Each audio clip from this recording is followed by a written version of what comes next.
अच्छा, इसमें जो भी कीवर्ड टाइप थी वो भी आप लोगों को मैंने सिखा दी थी, और जो कीवर्ड्स की प्रैक्टिस थी, कीवर्ड निकलवाए भी थे कुछ वेबसाइट के लिए। वो तो मेरे ख्याल से दोबारा से बताने की ज़रूरत नहीं है। लेकिन फिर भी मैं बता दूं कि जो फर्स्ट स्टेप होता है वो किसी वेबसाइट की ऑन पेज एसईओ स्टार्ट करने के लिए वो ये होता है कि आप अपने कीवर्ड्स को आइडेंटिफाई करते हैं कि कौन से कीवर्ड पे आपने अपनी वेबसाइट को ऑप्टिमाइज करना है। अब आपने एक कीवर्ड अपना डिफाइन कर लिया, ठीक है। लेट्स से आपकी लेडीज लेदर बैग्स की हमारी थी कि हम लोग लेडीज लेदर बैग को अगर टारगेट कर रहे हैं, जो हम ट्रेल कर रहे थे, उसमें हमने लेडीज लेदर बैग को अगर कीवर्ड हमने सेलेक्ट कर लिया, फिर लेडीज लेदर बैग का हम पेज बना रहे हैं। अब इस कीवर्ड को हमने अपने टाइटल में रखना है। कोशिश करें स्टार्ट में रखें, लेकिन अगर आप इसकी लॉन्ग टेल वेरिएशंस को भी यूज़ करके एक दो कीवर्ड्स को अपने टाइटल में टारगेट करना चाहते हैं तो आप इसको बीच में भी रख सकते हैं। ठीक है। जो टाइटल की मैक्स लेंथ है वो तो आप 70, बल्कि आप 80 तक भी जा सकते हैं। लेकिन जो एसईओ फ्रेंडली है वो ये है कि 65 तक आपका हो, या अंडर 60 भी हो तो ज़्यादा बेहतर रहता है। क्योंकि आपका मैसेज बहुत छोटे, जितना शॉर्ट उसमें आप अपना मैसेज क्लियर करेंगे ना।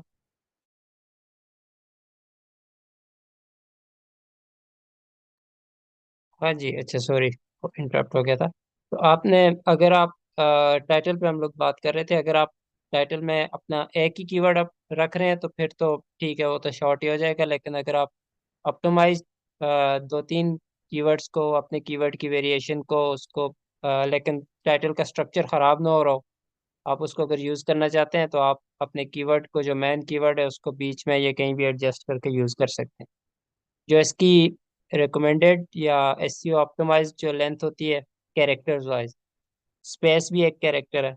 हर एक वर्ड एक कैरेक्टर होता है, वर्ड नहीं, सॉरी, एक वर्ड में मल्टीपल कैरेक्टर्स होते हैं।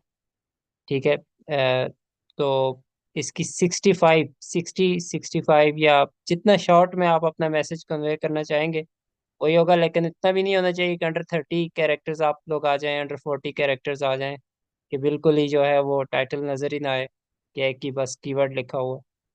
तो वो भी सही नहीं होता। तो इसकी रखा करें 35 टू 60, या 40 टू 60, या 50 टू 60 के बीच में अपना टाइटल को एडजस्ट कर दें, ये 65 तक। अब आपने अपना कीवर्ड आइडेंटिफाई किया हुआ है, वो वाला कीवर्ड आपने अपने पास जो मेटा टाइटल था उसमें आप लोगों ने यूज़ कर लिया है। ठीक है। अब आपने H1 लिखनी है। H1 आप बिल्कुल एग्जैक्टली अपने कीवर्ड भी रख सकते हैं, कोई मसला नहीं है, और ये ज़्यादा बेहतर होती है एसईओ प्रैक्टिस में कि आप अपना मेन कीवर्ड ही H1 में रखें। जैसे अगर लेडीज लेदर बैग्स का पेज है तो आप ऊपर हेडिंग में तो लिख सकते हैं कि उसके कलर्स को भी लिख सकते हैं, आगे पीछे मल्टीपल चीज़ों को लिख सकते हैं, जो टाइटल है, सॉरी। लेकिन अगर आप H1 पे जाएंगे और H1 में अगर आप सिर्फ लेडीज लेदर बैग्स लिखें तो ये ज़्यादा बेहतर होगा, क्योंकि आपका ये मेन कीवर्ड है। ठीक है। H1 आपके जो पेज का मेन हेडिंग होती है ना, जो भी आप किसी पेज पे जाते हैं, फॉर एग्जांपल, एक सेकंड में पूरी स्क्रीन शेयर कर दूं, सॉरी मैं, हाँ, अच्छा, ठीक है। तो हम लोग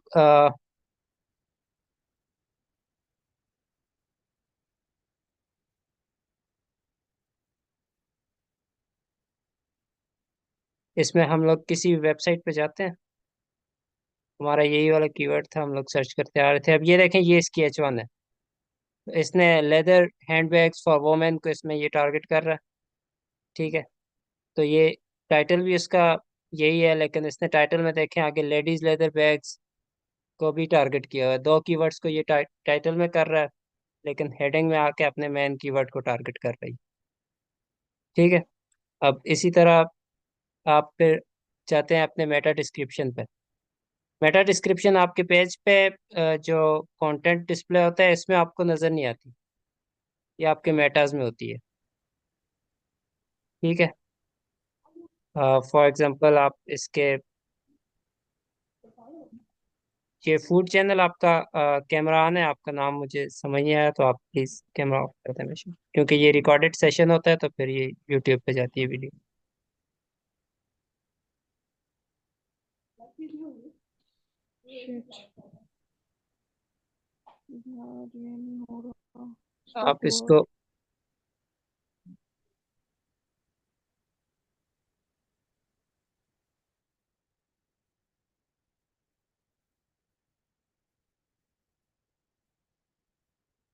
अच्छा, ये इनकी इन्होंने देखें डिस्क्रिप्शन डाली हुई है, बहुत ही शॉर्ट सी डाली हुई है, लेकिन डिस्क्रिप्शन आप वैसे अंडर 150 कैरेक्टर्स, अंडर 140 कैरेक्टर्स डाल सकते हैं, आप और भी कीवर्ड्स को इसमें टारगेट कर सकते हैं।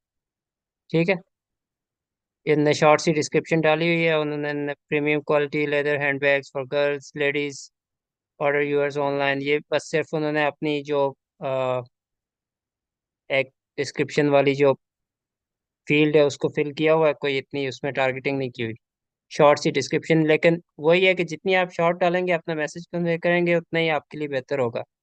आप अगर मैं इनका पूरा ये उठा के गूगल करता हूँ टाइटल, इनकी डिस्क्रिप्शन देखिएगा कैसे आती है। ठीक है, वेदर पेज।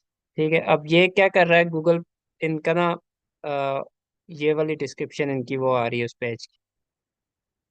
ठीक है, ये उनका पेज आ रहा है और ये वाली उनकी नीचे डिस्क्रिप्शन यहाँ पे डिस्प्ले हो रही है, लेकिन ये आपको पेज पे नजर नहीं आएगी। तो आपने इसमें भी क्या करना होता है कि आप अपना जो मेन कीवर्ड होता है आप इसमें भी टारगेट करें। ठीक है, आप इसमें premium quality handbags leather handbags for girls, इस तरह के वर्ड्स को इसने टारगेट किया हुआ है अपने पास।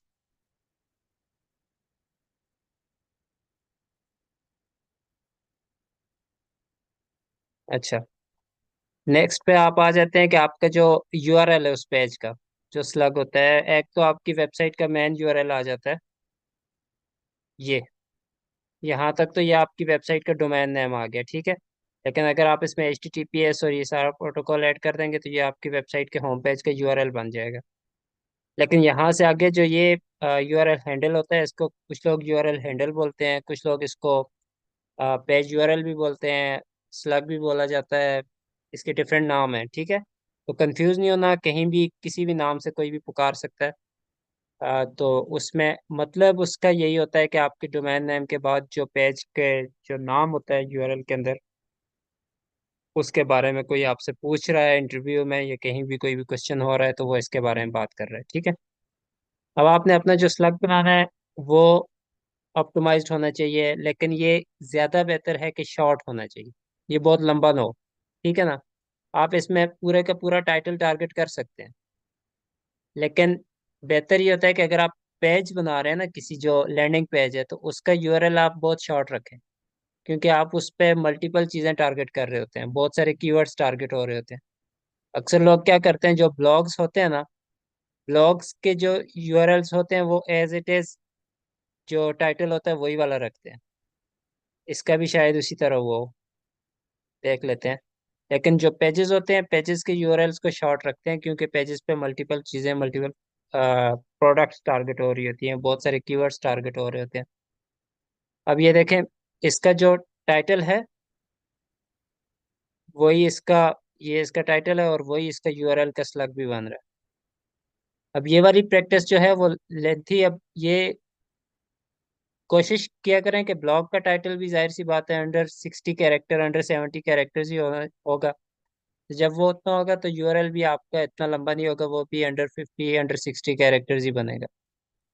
लेकिन अगर आप पेज पे जाते हैं तो पेज पे आप बिल्कुल सिर्फ इस तरह जो कैटेगरी इसने टारगेट की हुई है कि हैंड बैग्स, अब इस पे बेशक वो नीचे लेडीज हैंड बैग्स कोई कर रहा है, लेकिन उसने क्या किया, उससे पहले एक कैटेगरी बनाई हुई है अपने पास वोमेन्स की।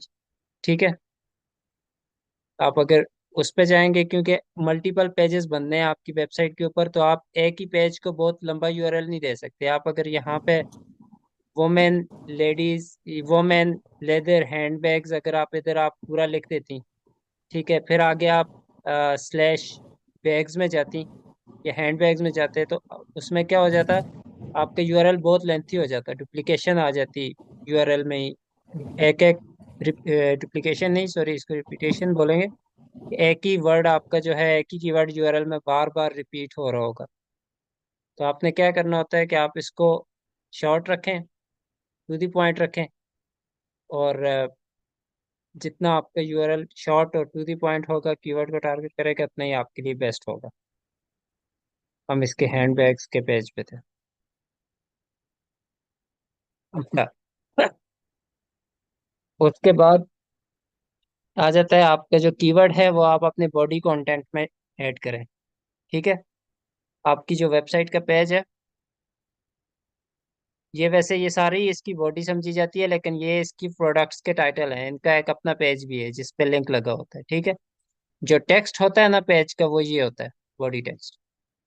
जो सिर्फ टेक्स्ट होता है जो इस पेज को प्रेजेंट करता है, इस पेज के बारे में, एसईओ में इस पेज को प्रेजेंट करता है। वैसे यूजर्स के लिए तो ये इन्फॉर्मेशन भी काफी थी, लेकिन एसईओ या पीपीसी या किसी भी चीज पे ऑप्टिमाइजेशन के लिए आपको क्या करना पड़ता है, आपको अपने पेज पे कंटेंट रखना पड़ता है, क्योंकि content is the king. Content है तो आपकी वेबसाइट चल रही है, एसईओ में ऑप्टिमाइज्ड है। कंटेंट पहली चीज होती है। ठीक है। अब यहाँ पे क्या है, लेदर हैंडबैग्स फॉर वुमेन इसका कीवर्ड था। ठीक है, हैंडबैग्स फॉर वुमेन था। ठीक है। अब ये देखें, ये स्मार्टली गैप प्ले कर रहा है। ठीक है। ये यहाँ पे उसने लेदर हैंडबैग्स फॉर वुमेन। ठीक है। फिर यहाँ पे आके अब इसको देखते हैं कि यहाँ पे इसने H2 डाला होगा। मैं 100% श्योर तो नहीं हूँ कि इसने डाला हुआ है या नहीं, लेकिन अगर मैं होता तो मैं इसको H2 कर देता और ऊपर वाले को H1। हाँ जी, इसने इसको H2 ही किया हुआ है। H1 क्या होती है, प्राइमरी हेडिंग होती है, आपकी मेन हेडिंग होती है। और H2 क्या होती है, आपकी सब हेडिंग होती है। आप इसमें अपने ही कीवर्ड का लॉन्ग टेल कीवर्ड टारगेट करते हैं। ठीक है। अब इसने क्या किया हुआ है, leather handbags for women, handbags in Pakistan, handbags for women in Pakistan, leather handbags for women in Pakistan. ठीक है। तो इन्हीं की इन एक ही कीवर्ड को उसने दो तीन वेरिएशन निकाल के उनको टारगेट किया हुआ अपनी सब हेडिंग। लेकिन क्या है, मेन कीवर्ड उसका जो है लेदर हैंडबैग्स, वो आ रहा है। तो मेन कीवर्ड आपका होना चाहिए हर जगह।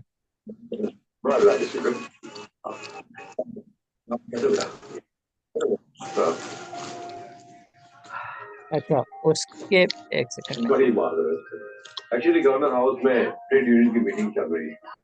अब मुझे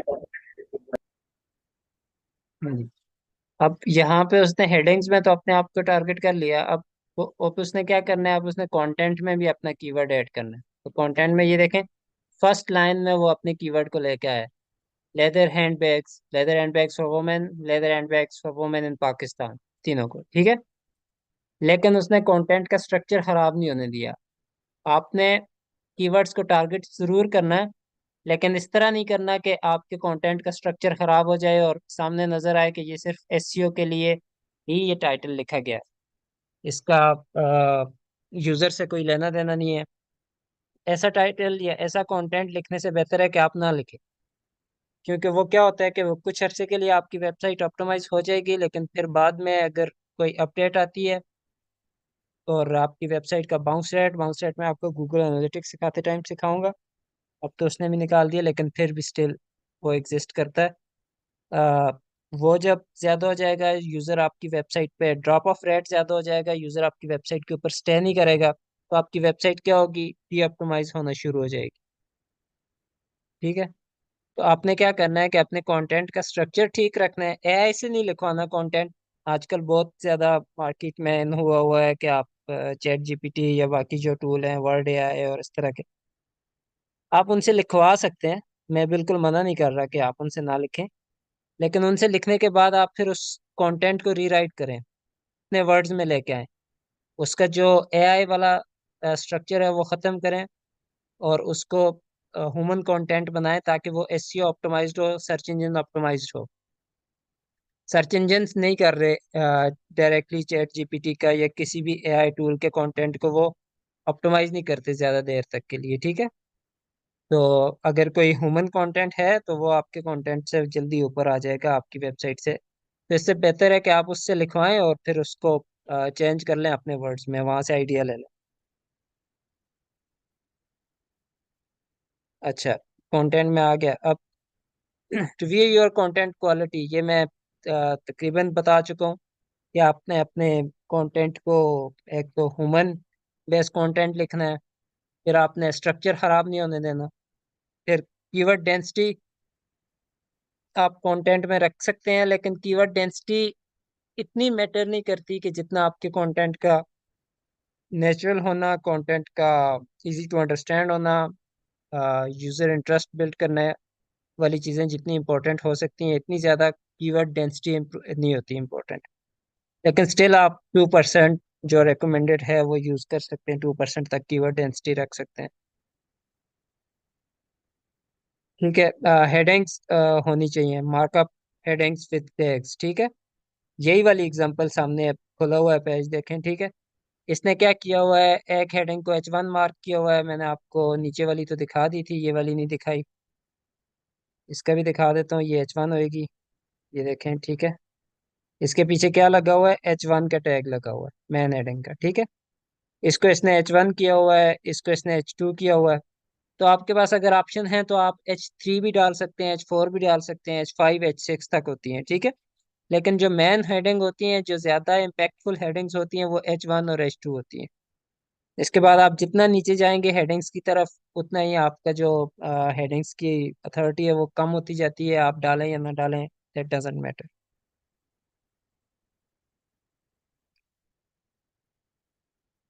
ठीक है, इंटरनल लिंक्स। अब मैं इस पे, मुझे अभी तक इंटरनल लिंक इसका नज़र नहीं आया, लेकिन क्योंकि इसने प्रोडक्ट्स हैं तो इसलिए इसने इंटरनल लिंक्स नहीं डाले हुए। ऑलरेडी इसके पेज से लिंक्स ज़्यादा जा रहे हैं। ठीक है, लेकिन अगर आप ई कॉमर्स नहीं है, अगर आप ई कॉमर्स हैं और इस तरह आपके प्रोडक्ट से लिंक जा रहे हैं, लेकिन अगर आप फिर भी इसमें लिंक्स डालना चाह रहे हैं तो आप डाल सकते हैं, लिंक्स ऐड कर सकते हैं यहाँ से। टेक्स्ट के ऊपर जो भी है, आप अगर किसी दूसरे पेज को लिंक देना चाह रहे हैं, फॉर एग्जांपल इस टेक्स्ट से अगर वो लेडीज वॉलेट्स को या किसी और पेज को लिंक देना चाह रहा है, तो वो यहाँ से लिंक दे सकते हैं। उसका क्या होगा, इंटरनल लिंक ऐड हो जाएगा। लेकिन क्योंकि उसके यहाँ से इंटरनल लिंक्स ही जा रहे हैं काफ़ी ज़्यादा, तो उसको ज़रूरत नहीं है सेपरेटली देने की। ये स्टैटिक वेबसाइट्स जो ई कॉमर्स नहीं होती, सर्विसेज वाली वेबसाइट्स होती हैं, उनमें ज़्यादा इम्पैक्टफुल होता है कि आप टेक्स्ट के अंदर से इंटरनल लिंक दें। वो एक आपकी वेबसाइट का लिंक, आपके पेज का लिंक भी होता है, और यूजर्स के लिए बेहतर होता है और सर्च इंजन के लिए। ठीक है। जो इंगेजिंग विजुअल्स होते हैं, आप वेबसाइट के ऊपर डाल सकते हैं। अब इनका क्या है, इनके पिक्चर्स ही हो सकती हैं कि उसमें क्लियर नज़र आए, लेकिन आप ऊपर जो अक्सर बैनर्स होते हैं, ये देखें। ठीक है, आप ये वाले इन्होंने डिज़ाइन करके डाले हुए हैं। आप इस तरह के जो जो भी कंटेंट हो, आप विजुअल्स कह सकते हैं उनको, स्लाइडर्स बना सकते हैं, आप इंफोग्राफिक्स टाइप की पिक्चर्स अपलोड कर सकते हैं। ठीक है, लेकिन किसी भी ई कॉमर्स वेबसाइट के लिए सबसे अच्छे विजुअल्स क्या होते हैं कि आप क्लाइंट, कस्टमर आपका जो प्रोडक्ट मांग रहा है, आप वो उसको टाइमली दें, वो उसको फर्स्ट लुक पे आप उसको प्रोडक्ट दिखाएं। ये सबसे बड़ा विजुअल आप इसको कह सकते हैं। ठीक है। उसके बाद है स्कीमा मार्कअप। स्कीमा मार्कअप को मैं आपको डिटेल में भी समझाऊंगा, क्योंकि स्कीमा मार्कअप एक सेपरेट टॉपिक है, इसका मैंने आपको करके भी दिखाना है। लेकिन अगर आप गूगल पे सर्च करें, ठीक है, तो इसमें काफ़ी सारी चीज़ें आपको मैं वैसे दिखा दूंगा कि स्कीमा कहाँ पे ज़्यादा काम करता है।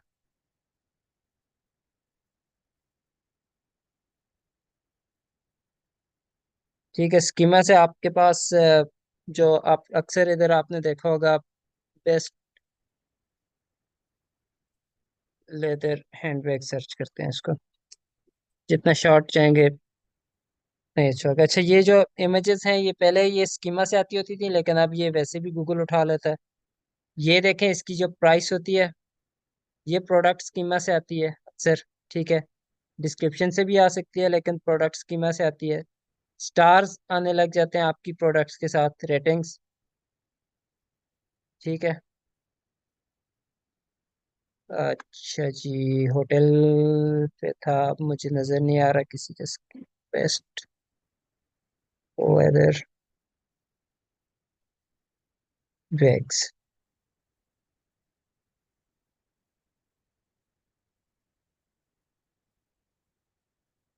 कोई भी मुझे स्कीमा नज़र नहीं आ रहा। या तो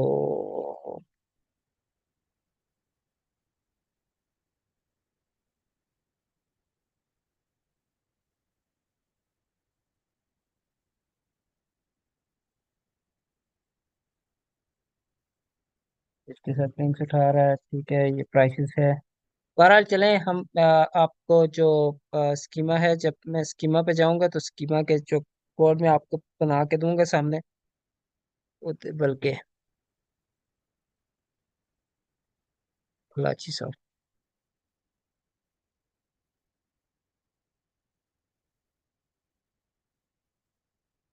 ठीक है, ये देखें। अब ये ग्लास डोर का स्कीमा डला हुआ है, उसकी रेटिंग इधर शो हो रही है, ठीक है। ये वाली सारी चीज़ें, अब इसकी मुझे इसलिए आ रहा है क्योंकि इसका हमने वेबसाइट का अपना भी किया था, लेकिन किस पेज के लिए किया था मुझे उसका एग्जैक्टली नहीं याद, क्योंकि मैंने बहुत पहले इनके लिए काम किया था।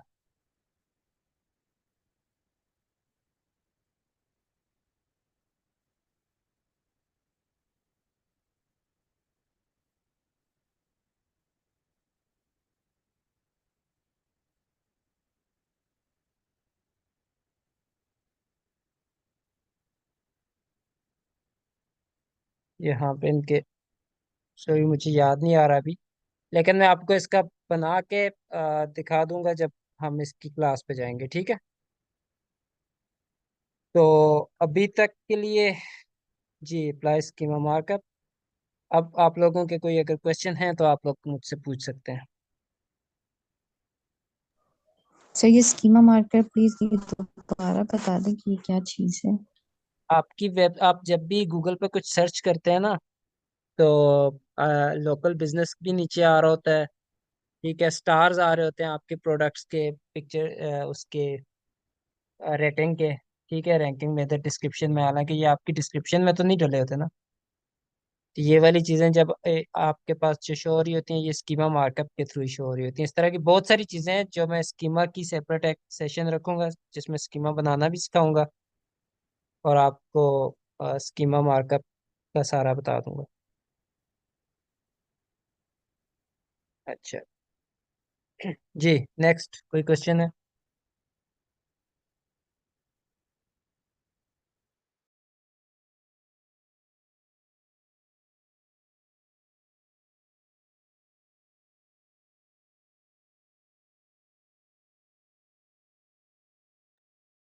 किसी का कोई क्वेश्चन नहीं है? आप लोग बोलते नहीं है, पूछते नहीं है, क्या वजह है?